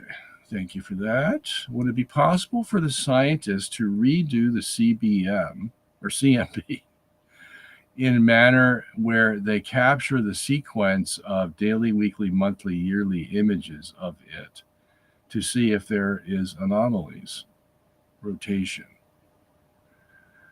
No, probably not. Because see, that's the thing is the anomalies are always the same. They won't go away. All right. So it's like, what? It's almost like they were molded that way. And what would make them molded that way? Well, some force would mold them into the positions that they are. And what we think is the force that's putting them in those positions is the Coriolis force. The Coriolis force is generated by the rotation of the universe.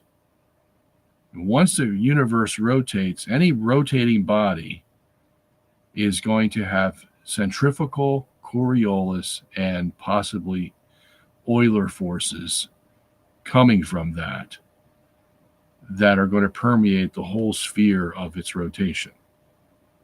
And it just so happens that If you calculate what those Coriolis forces are and where they would be, they just happen to be in the same place that you get the CMB anisotropies. Okay, the temperature fluctuations. So that's what we think's going on. And if that's the case, and the Coriolis forces aren't going to change, they're going to stay the same. So are the centrifugal forces. So that means that the hot spots and cold spots are going to stay the same in the same position. We wouldn't expect them to change at all. And that's what's baffling the big bangers. Maybe this is just a temporary anomaly. No, because they're not going away. They're staying the same. And that's over what?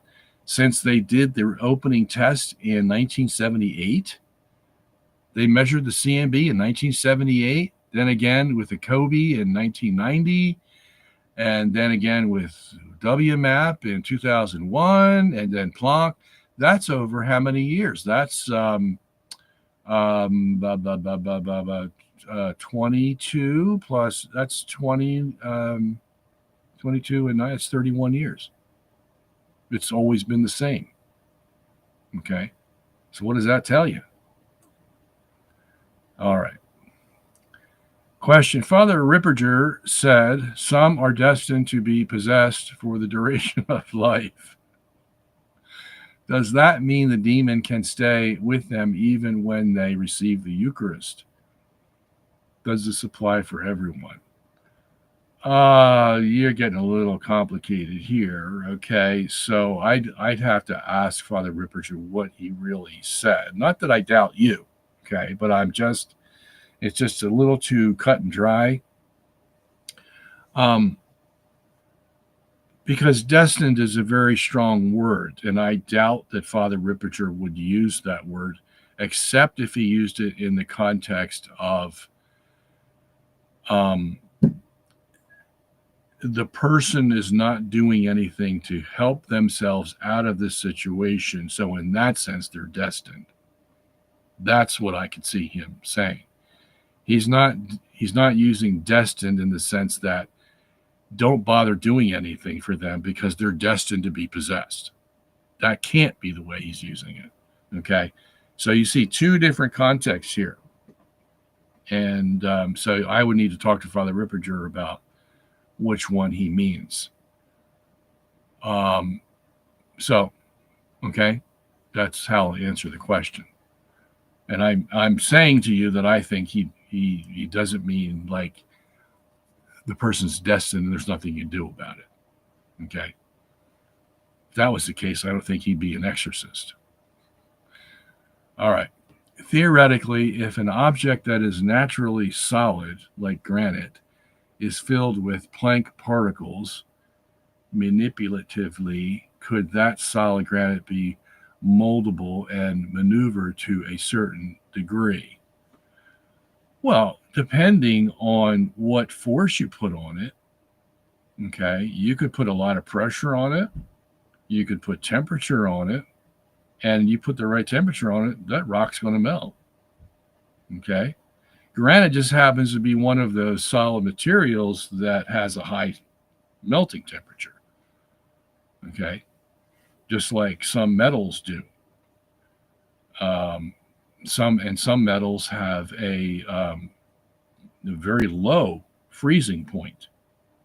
Okay. Depends on what element you're talking about. So you can't use Planck particles when you're talking about changing the form of an element or a combination of elements, compounds. The Planck particles really are out of our realm. Okay. They are in their own little world, to be, quite frank about it. Because in order to affect a Planck particle, you'd have to get down to the highest or lowest temperatures or pressures that are available, and they are out of our reach. Okay. I mean, we can't even get down to the level of the proton.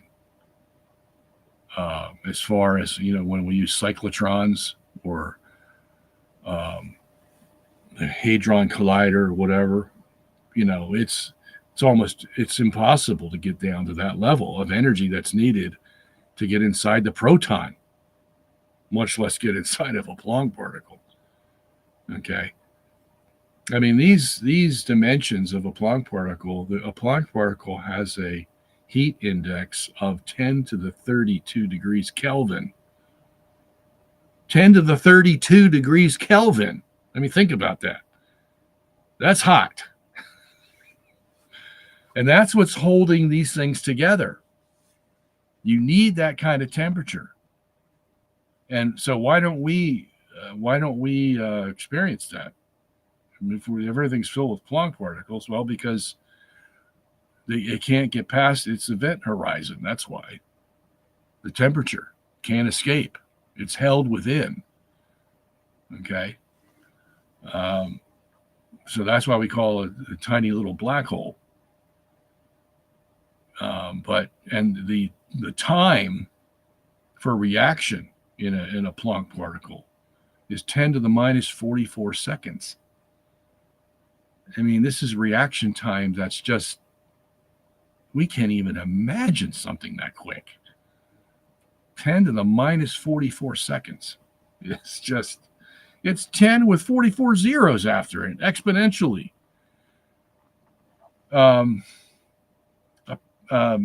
Pressure, density, 10 to the 93 grams per cubic centimeter. I mean, 10 to the 93. That is just way beyond our understanding. Okay?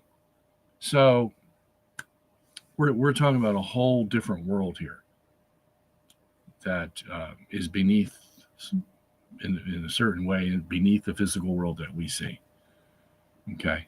And we have really no way to contact it or affect it. Okay. All right. In Genesis 6, it says that God repented for making man. Isn't repenting a human act? And in Numbers 23:29, it says that God doesn't change or repent because he's not human. Wouldn't that be a contradiction? No. And I'm glad you asked. Numbers 23:29 is talking about, God decides something good, let's say, or decides something evil. Let's say he decides to punish somebody. Tomorrow, God's not going to say, I changed my mind just out of a whim, kind of whimsical today. I'm going to take back the good that I did just, to pull the rug out from under you. Because that's who I am. I just like to do that. You did a horrible crime and I said I was going to punish you, but, today's another day. Let's be positive. I'm not going to punish you. Is that the kind of God we have? No. Okay, so that's what it means in Numbers 23:29. That, look, if I make a decision, I have a good reason for it. And I'm not going to change my mind like you guys change your minds. Yeah, 1 minute you say yes, and the next minute you say no. Depending on who's watching, depending on what you're going to get out of it, you're like a politician. You don't know what answer to give, but you stick your finger up in the air, find out which way the wind's blowing, and that's going to determine your answer. Yeah, that's because you're a human. I'm not. If I say something, I'm going to be trustworthy. Okay? That's what it means in Numbers 29 and a lot of other places where the same kind of language is used. Okay? But see, what happens is some people will take this out of context. He says, well, see, Numbers 23 says God doesn't change or repent. And they won't read the story from where they got the text. In other words, they're never going to understand what that passage means because they're just looking for proof text. That's all. They don't care what the story is. All right. So that's why you get a lot of people quoting this verse and trying to make conclusions about who God is from it, and they'll never get there. Okay? All right.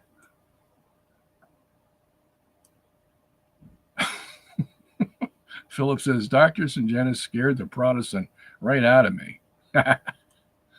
Well, I'll take that as a compliment. Thank you. All right. Question: does God pass through time like we do? Oh, now we're getting deep. Well, see, it all depends on how you define time. Now, some people will say, well, time is defined as the change that occurs from one moment to another moment. In other words, we measure time because there's a change in what occurred. So you have a red apple, and you give it some time, and it turns into what? A yellow apple because it starts decaying, and give it enough time, and it will disintegrate totally. Okay? So that's how they measure time, from the change from one position or one event, one moment to another moment. Okay? Yeah, that's an acceptable definition of time. I understand what they're trying to say by that, because how else are you going to measure how the change is taking place? You have to have it occur over time. It's not going to occur instantaneously. Okay. Now, you can have someone perform a miracle and see a red apple and change it to a decayed apple instantaneously. Now, is there any time element in that? No, because that's what instantaneously means. There is no time. Now, somebody might argue, well, it was a red and then it was decayed. So there has to be some interval between the redness that it's no longer being and the decayedness that it is. Yeah, maybe you could make that argument, but good luck in measuring one time to the other. Okay. So that's usually why we say instantaneously means that there is no time. It just happened. Okay. So if you measure time or define time in that way, you would have to say that for God, there is no time because he's not changing from one thing to another. He's always the same. He's immutable. So in that sense, you could say God doesn't go through time if you define time as being defined by change. Okay? So when we say there's no time with God, we're thinking of it in his essence as a divine being. There is no time because his divine essence doesn't change in any way, shape, or form. Okay? But there's another way to define time. Okay? Because, just like the dictionary, it's sort of ironic that a dictionary uses words to define words. Well, don't you have to define the words that you use to define words in order to define the word? Right? So we're sort of stuck in that circular path that because we have to use words to define words, and that means we have to define the words first that we're using to define other words in order to define what the word means. Okay, so we'll never escape that circular path that we're on. So if we use change to define time, then we're on that circular path. Because how do we know change is the best way to define time? We're giving an example of time, but is that really what time is? Another thing that we usually run into is like Einstein ran into this, where, they did certain experiments like the Michelson-Morley experiment. And um, in order to answer that experiment, in other words, in order to keep the earth moving so that we didn't have to kiss the feet of the Pope and admit that the earth is standing still in space, here's what we do. We dilate the time.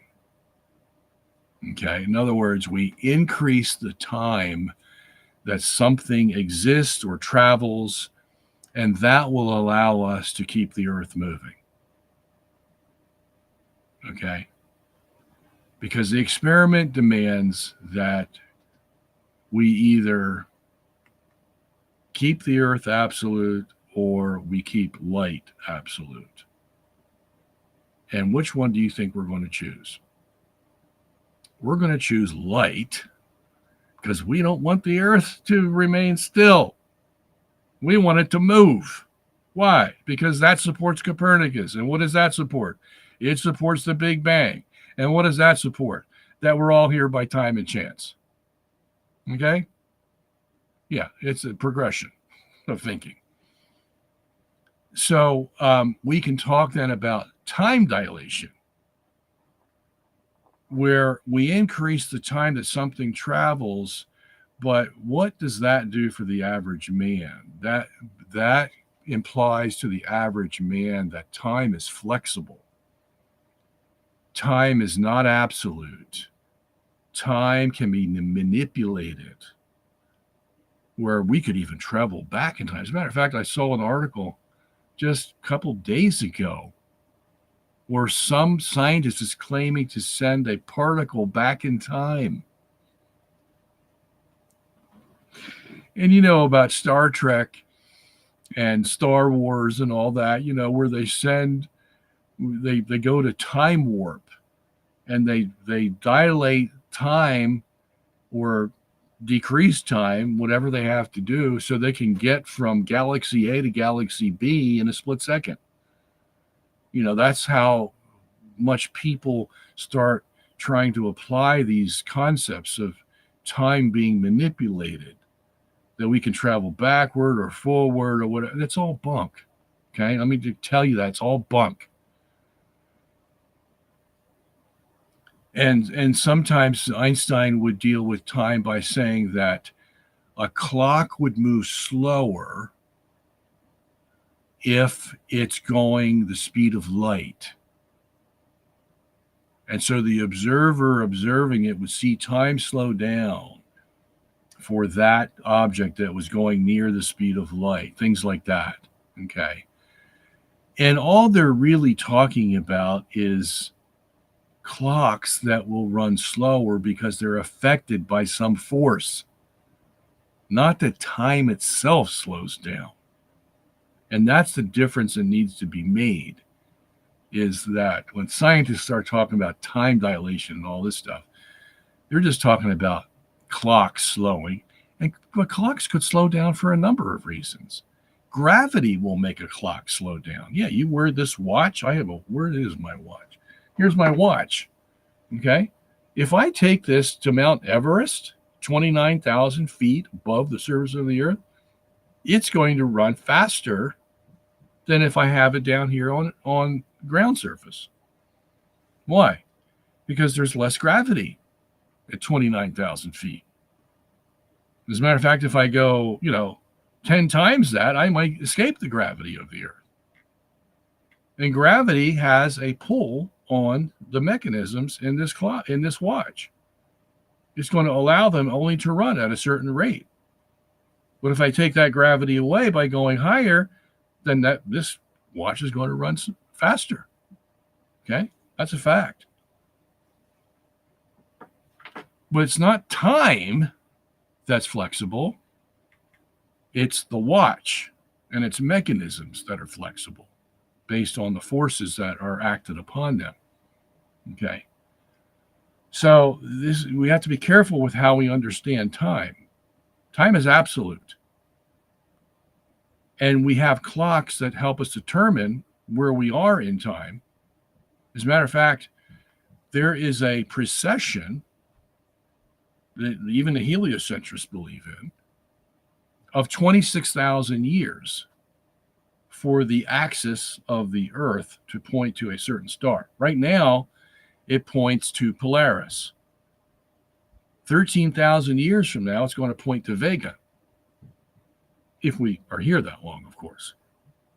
Why? Because there's a precession. Whether you're a heliocentrist or a geocentrist, there is a precession for the revolutions of the universe or the rotation of the Earth, one or the other.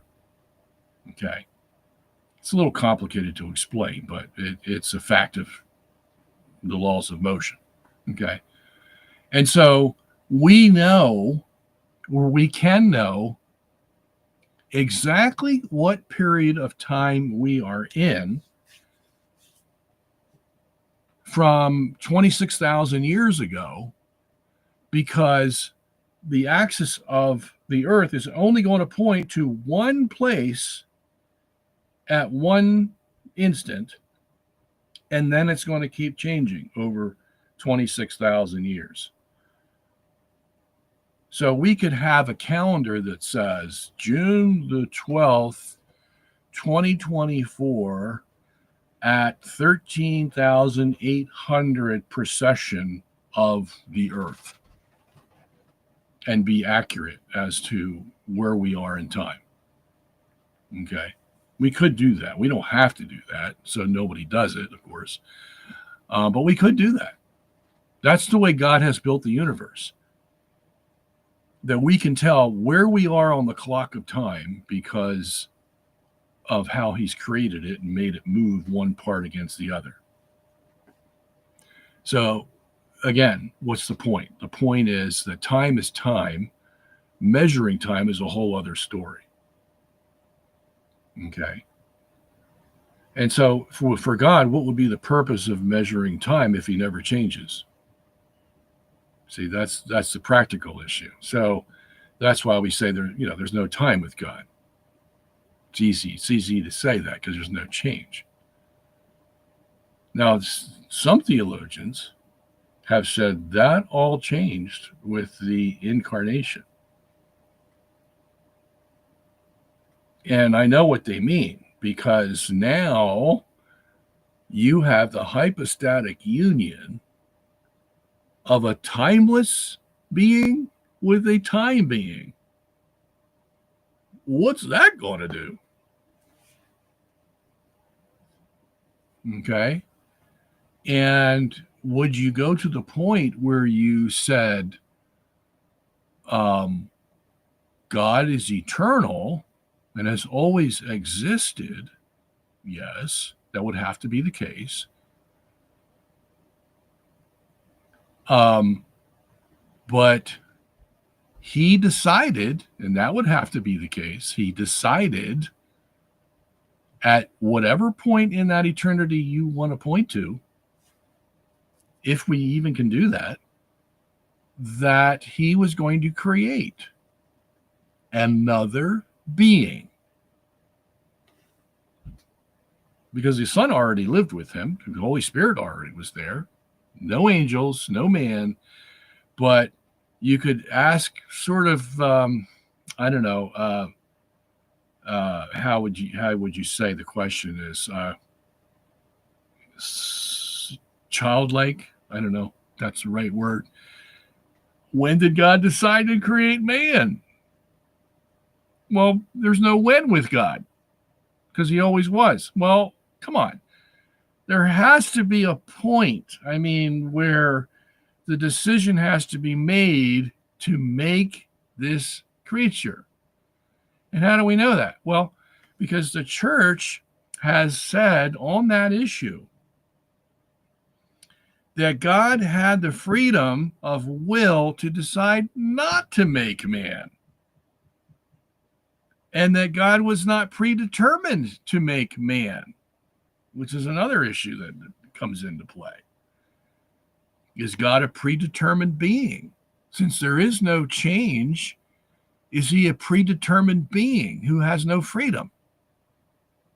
And the church fought vigorously against that idea that God does have the freedom, and that implies that he can make a change from what the status quo is into something different that's just as good, but it's just different. Okay? So that means, if you want to use the word time, there was the God reached a point in time, you want to say, where he decides of choice A and B, to create or not to create, he decides to create. So how we understand that in the eternity of God, who knows? But it sounds like there's this point in time that, God's traveling through eternity, so to speak, not changing. He's always God. Okay, so we don't define time as change, but he's traveling through this eternity, and all of a sudden, he decides to make man. Okay, now someone could add, well, if God knows everything ahead of time, then he knew he was going to make man. Yes, we could say that, but that gets into the whole predetermined thing. If God knew he was going to make man, then can God have the free will not to make man, as the church says he does? Not really. If it's predetermined that he's going to make man, because he always knew the future of himself. You see how complicated this can be. So when you ask a simple question, does God travel through time? Yeah, well, there's a lot of baggage on that question that we have to go through in order to even know what we're asking. Okay? And then you add in Adam and Eve, and you have to give Adam if you give God a free will to create or not create, then you have to give Adam a free will to sin or not sin. And if he didn't sin, then what would have happened? Well, we would have gone on in the bliss of Adam and Eve, and, whatever would have come from that. There certainly wouldn't be the sin of curse, or the curse of sin and death. And that's a real possibility. We can't think of that as something, well, that's just a sort of a contingent idea that we know there's really no possibility that would have happened, because Adam did sin. And we do have the curse of sin and death. You can't do it that way. You have to say that Adam had just as much possibility of not sinning as sinning. That's the whole reason for the test. Okay? And so all this idea, that had to happen in a point in time.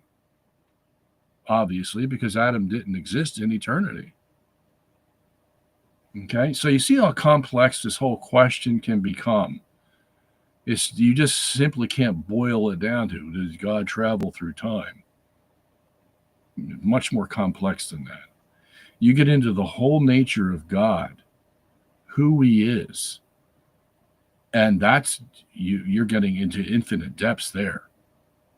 Okay.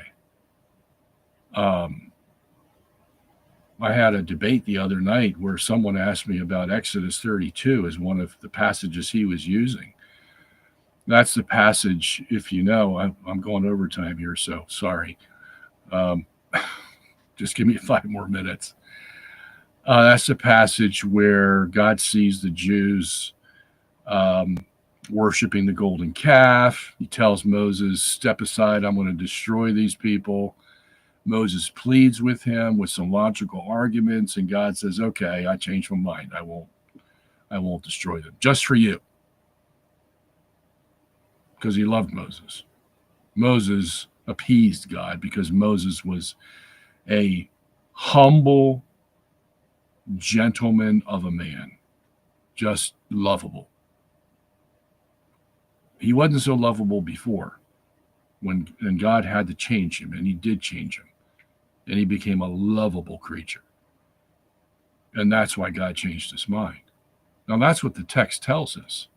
But somebody could easily ask them, well, didn't God know he was going to change his mind? And so did he really change his mind? Well, then, if that's not the case, then we have a God who just play acts, who just puts on a pretense of getting angry and saying he's going to do something when he knows he's not going to do it. Is that the kind of God we have? Huh? Or do we have a real God who's very honest with his intentions and his motivations and his feelings? Isn't that the kind of God that portrays himself to us? Yes. Not a God who's hypocritical or works on pretense or says one thing and does another willy-nilly. No. If that was the kind of God we have, he wouldn't be worth worshiping. That's for sure. Okay? So you have to give due diligence to the fact that this text is talking about God changing his mind when you know that God knows everything that's going to happen. Well, how do you deal with that? Who knows? All I know is what the scripture tells me, and scripture says it doesn't lie. Okay? So there's the difficulty of knowing who this God is. Do we really know who he is? All we can do is take scripture for what it says.